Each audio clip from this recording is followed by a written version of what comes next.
Did DeSantis staff tank his 2024 campaign with memes? Ron DeSantis may have lost the White House by handing his social media operation over to clueless youngsters who offended both donors and voters, while being outwitted by Donald Trump. The Florida governor has seen his rival's poll lead grow from 15 to 50% since February in the race for the Republican nomination. And analysts warned his faltering campaign may have been strangled at birth by inexperienced staffers given free rein to use Nazi imagery and faked photos of Trump kissing his chief medical advisor Anthony Fauci. The strategy was to be a newer, better version of the culture warrior, Republican strategist Rob Stutzman told the New York Times.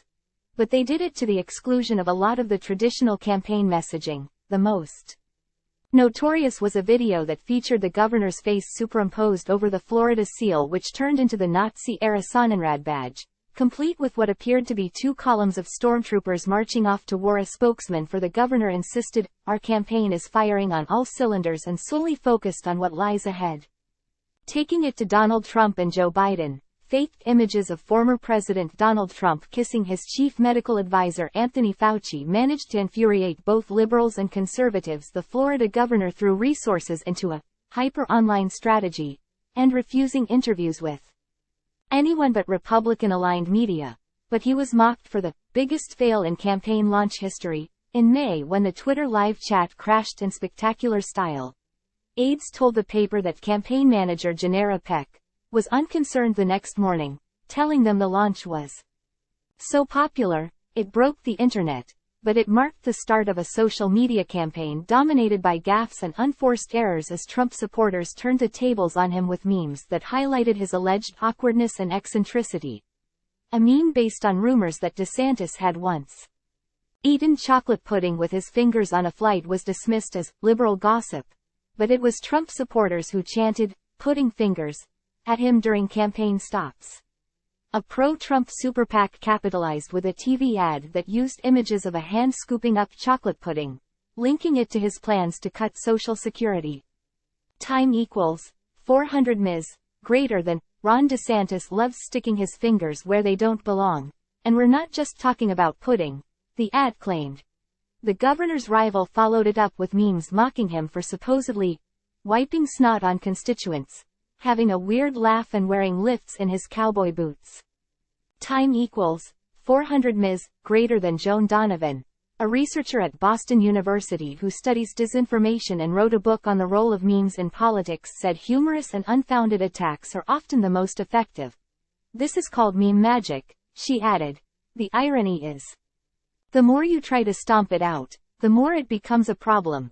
But it may have been social media efforts dreamed up under Rapid Response Director Christina Pushaw that caused him most damage.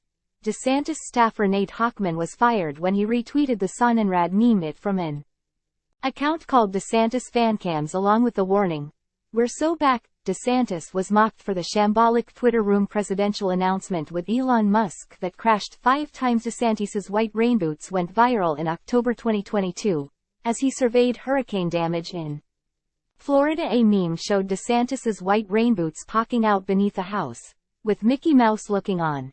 A parody of Wizard of Oz inside the war room, where young staffers tasked with dreaming up memes and videos they hoped would go viral.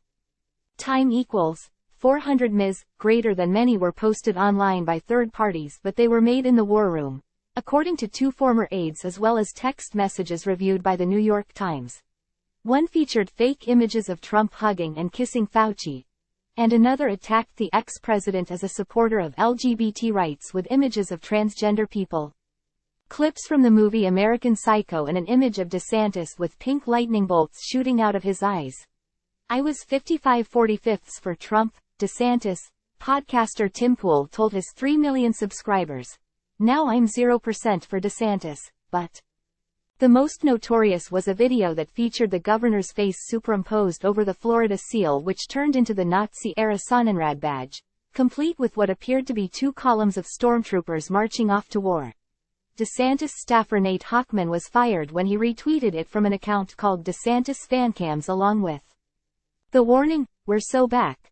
But ideas for the videos were routinely shared in a large group chat by DeSantis staffers who would decide how best to place them online.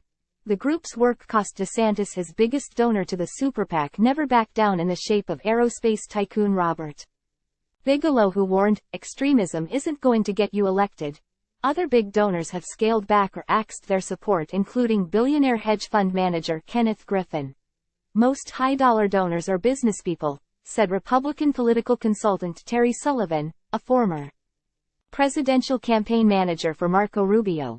"Nobody wants to buy a burning house."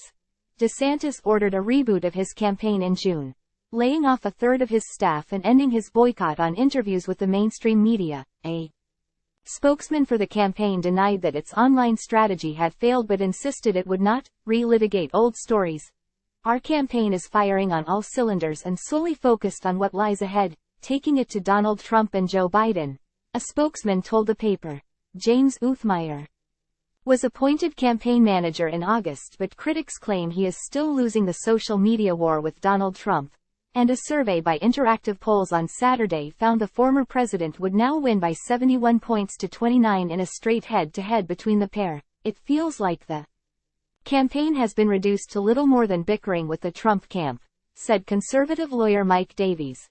"Its tactics are either counterproductive or annoying or both."